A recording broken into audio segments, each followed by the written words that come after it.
Hey folks, welcome back to the channel. Hope everybody's doing good out there. So today we're going to be talking about 300 Blackout trimming. So trimming, I have to say, when it comes to reloading, is probably the one job that, for whatever reason, I just find really tedious and time consuming. And I'm sure for some folks out there, they might enjoy trimming and stuff, but for me, I've never been a huge fan of it. It is a necessity for a lot of bottleneck rifle brass. If we're shooting it in semi-autos, the brass is going to stretch out.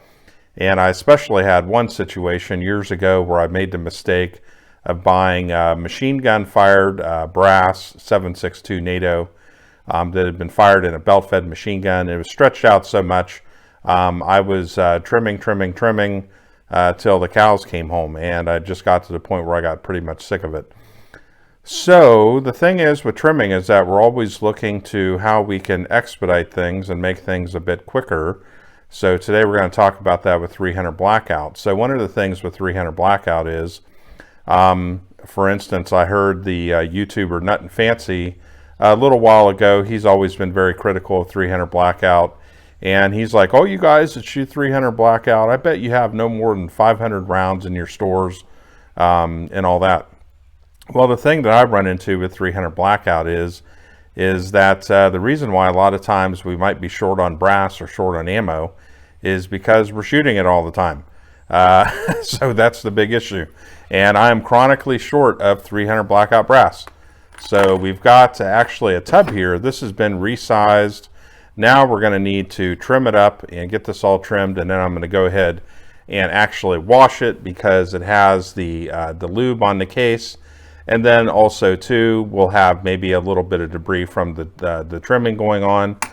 So we'll just give it a wash before we actually get into priming it and seating bullets and all that stuff, because we have another 300 Blackout project coming. So we'll talk about that sometime here soon. So in terms of options, like what do we have? Well, the first thing is there's the traditional method of where we can use kind of the old-timey thing with the hand crank and all that. And there's quite a few of those out there. Most of the different reloading manufacturers probably make something like that in one form or another. You know, if you're the type of dude that's you're just loading up a box of ammo to go hunting, or, you know, something like that, and you're just not loading that much ammo, you know, you can use one of those hand crank things. I think it's perfectly fine. But if you're going to be shooting tubs and tubs of ammo and brass up, and you got to end up doing a lot of trimming, then you're going to need to kind of look for something that can kind of deal with the volume. On the other extreme end out there, we have things like the Gerard trimmer. I think they're like $500, something like that. And then probably someday I'll get something super fancy like that. But you know, I'm just like everyone else. There's always a bazillion things that I want to do: investing money, you know, starting businesses, buying stuff, you know, whatever. I mean, so you're always, you know, there's always different directions that are kind of pulling your money one way or another. So, you know, that's something I'll look at in the future. So kind of looking at something in between. And one option that we have out there is there's this company, World's Finest Trimmers.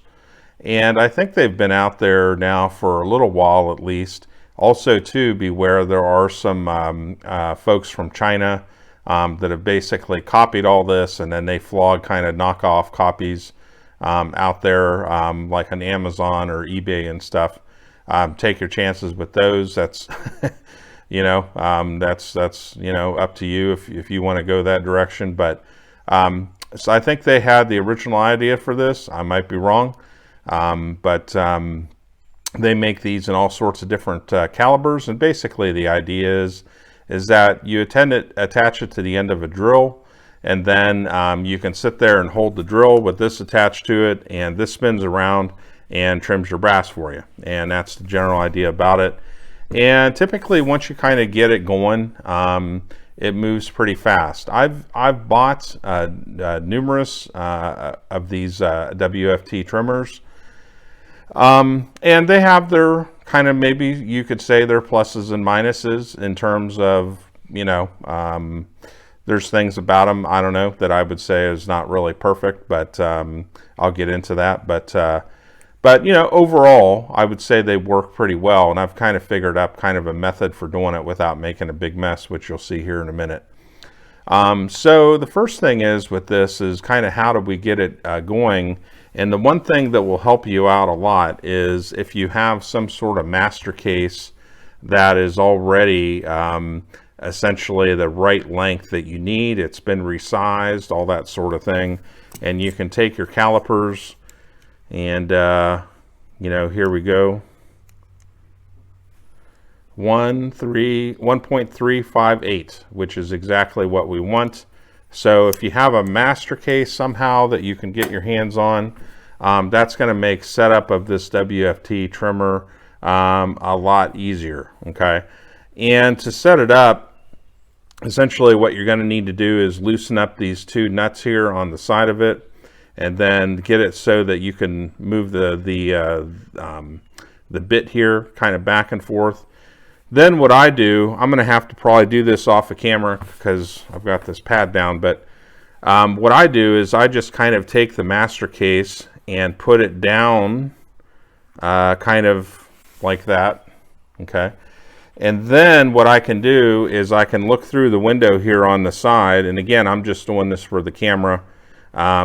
You know, I'll have to kind of do it off to the side to get it all dialed in perfect, but just to kind of show you guys is that essentially I just want to have like some pressure on this master case here so that it's all the way up in there, everything like that, and I've got that pressure on it. So like I said, I just like to put it against the table, and then what I've got to do is look through this window right here and then just kind of slide this down just so it just so it touches it. Okay, so the one thing is that I don't want to push on this bit hard enough to where I end up kind of pushing the case back out of the die.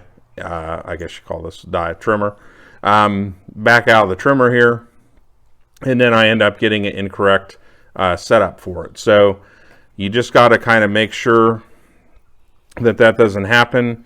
You've got enough pressure on that case so that whenever you slide this down, it makes contact with it, but it's not pushing it any further out of the trimmer, if you get that. So once that's all done, then what we're going to do is we're going to tighten up these nuts right here, and we should be good to go. So I'm just going to do this off camera here up against the table, get it all set up properly, and then we'll move on to the next step. All right, so we are all set up, ready to go now. So one other thing I'll mention with the WFT is that they do have something called the WFT2, which basically you have one body and then there's these different inserts that you put in and out.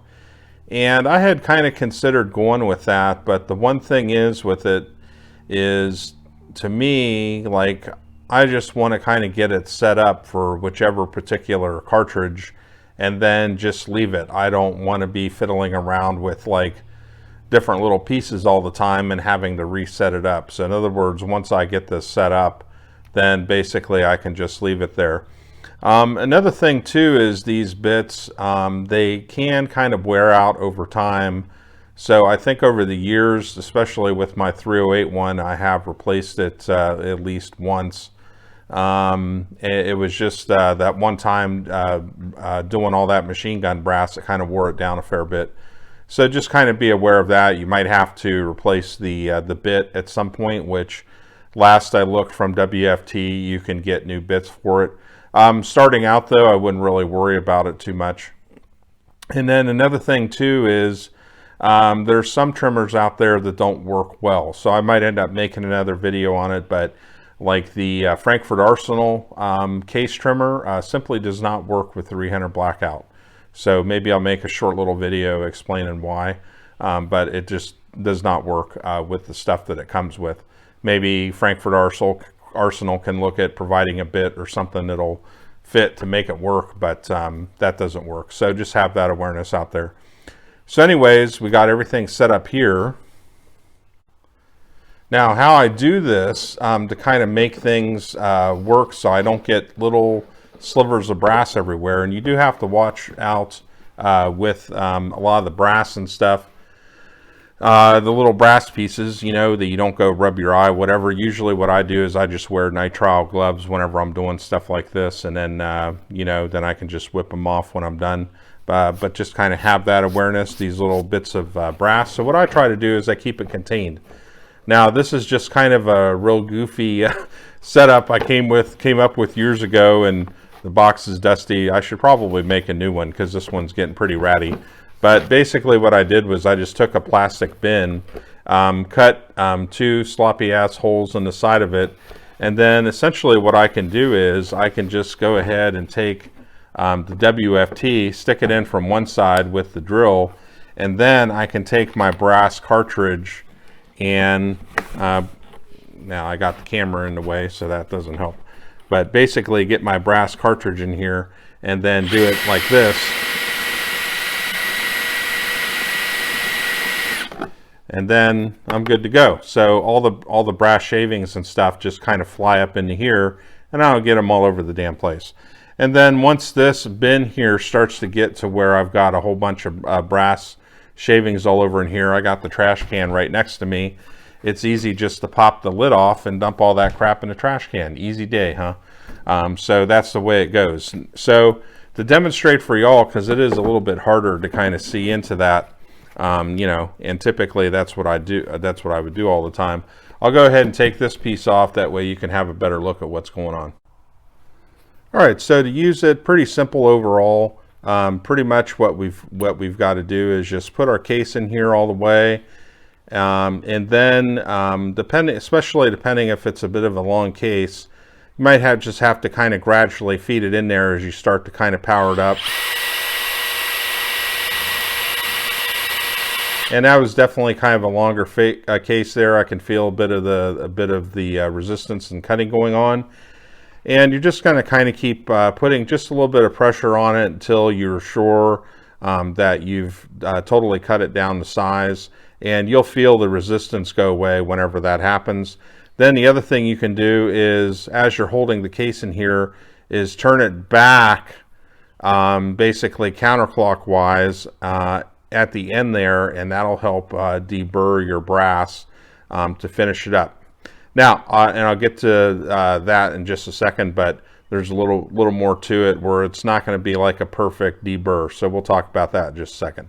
Basically, let's finish this one up first. A little bit of, okay, now the resistance has gone away. And so once that resistance goes away, now just quarter turn back, and then there we go. All right. And we're all done. So we'll just go ahead and check it real quick here. And it looks like we've got 1.362. So the one thing that they say in their instructions is that essentially don't worry about chasing your tail in regards to getting it down to the every single case down to that exact size. So they say plus or minus 0.002 thousandths. So usually I find the window in terms of 300 blackout whenever I'm doing my trimming seems to be maybe about 4-5 thousandths typically.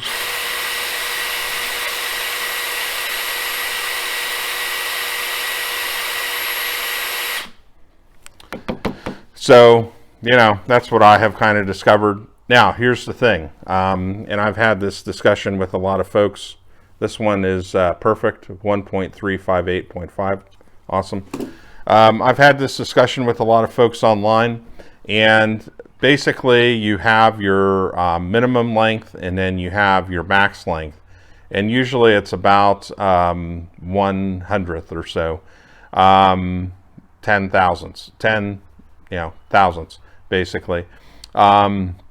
So for instance, with 300 blackout, we're looking at a minimum case size should be 1.358, max case size 1.368. So as long as you're in that window, there again, this has been kind of a thing that's been debated a lot online. And a lot of folks say, hey, as long as you're in that window, don't even worry about trimming the cases and stuff. Generally what I have done with 300 Blackout in recent times is I go with about 1.358 to 1.363 or so. And if it's more than that, then I put it aside for trimming like I have with this whole bin here. And then I also have cases in here that I know are beyond that to where they're like 1.374 and stuff like that. So that's the thing, is probably at the end of the day, like I have found, is you're chasing your tail if you're trying to get every single case down to that exact minimum case size. Because the problem is, it's just like with all this brass here, is that it all comes from different manufacturers. Like this case right here, this is a Lake City 556 case that's been converted over. And then I'm sure in here somewhere there is Starline brass. Let's see what else we've got. There's actually some Australian Defense Industries 300 Blackout that was made specifically for 300 Blackout. TAA 556. So there's a mix in here of like 300 Blackout brass and then 556 brass that's been cut. And the thing is that all around the world, there's always going to be little tiny variations in how things are made. And then also too, because you're shooting these and using these multiple times, they're getting stretched out in the chamber. They're kind of, you know, whenever the chamber pressures drop, they kind of squeeze back down in size a little bit. And then of course you have to resize it to get it back the other way. So it is a thing where it's just never going to be absolutely perfect. So you have to decide what's important to you in terms of how you're going to live with it. All right, so let's go ahead and resize a couple more.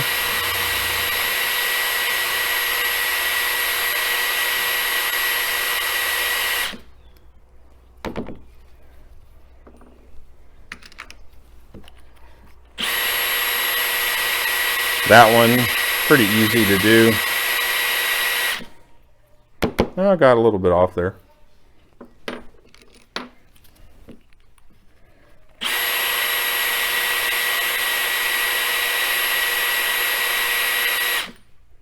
A little bit came off of that one. That one wasn't too bad.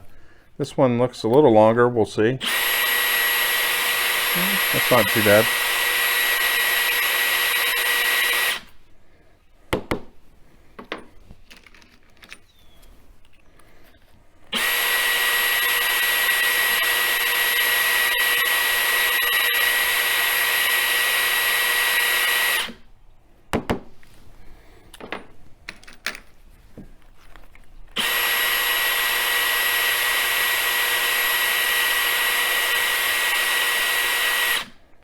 That one, not a whole lot came off of that at all, just a little bit. Oh, that one's got a bit of resistance there. So we'll just keep kind of gradually putting a little pressure on it. And a little bit of a quarter turn there, and we should be good. All right. All right, so let's go ahead and wrap up this video. So the one thing that you typically end up with that I find is like inside the cases here, there's little shavings and stuff. And so I'm a big fan of wet tumbling. And also too, these have lube on them as well from being resized. You can see how it gets on the nitrile glove here. So what I always do whenever I'm done with this whole process is I just give them a nice wash in the wet tumbler and basically get rid of all this stuff and then give it a good rinse. And then we should be good to go to where we don't have any issues with brass shavings or anything like that. And then also too, in terms of the length, is that as long as it fits a case gauge and you know, we're in spec basically, then overall I'm pretty happy with it in terms of how it turns out. So you know, with the trimming, it's kind of one of those things where it's like with priming. There's probably no real perfect ideal way a lot of times or ideal tool yet for a lot of this stuff. Everything kind of has its little compromises and all that. But overall, these WFT trimmers, they work pretty good. They're widely available on Amazon. I'll put a link down below if you're interested in purchasing them. If you click on that link, it just kicks back a little commission to the channel. And the more support we get, the more videos we keep doing. And there's definitely a lot that I'm working on right now. So I appreciate the support from y'all. If you have any questions or any additional things that you want to see with this, just let me know. I also use this in 7.6.2 NATO as well. So maybe perhaps there's something I haven't thought about that you guys might think about. And if you do, leave comments below. And if I need to make another video on it or expand on something or whatever it might be, just like I said, just leave a comment there. So thanks for tuning in, folks. We've got more videos on the way. We'll be doing some 300 Blackout stuff, along with some other reloading stuff this winter and some shooting stuff, and also some property type stuff in terms of living rurally. I'm working on a few videos for that, and a little bit of car stuff too. So stay tuned. There's going to be a wide variety. That is the thing with this channel, is I decided I'm going to keep up with a bit of variety, which some folks like, some don't like, but I like doing variety. It's just kind of the way it is. So thanks for your support, folks, and appreciate it, and we'll see you next time.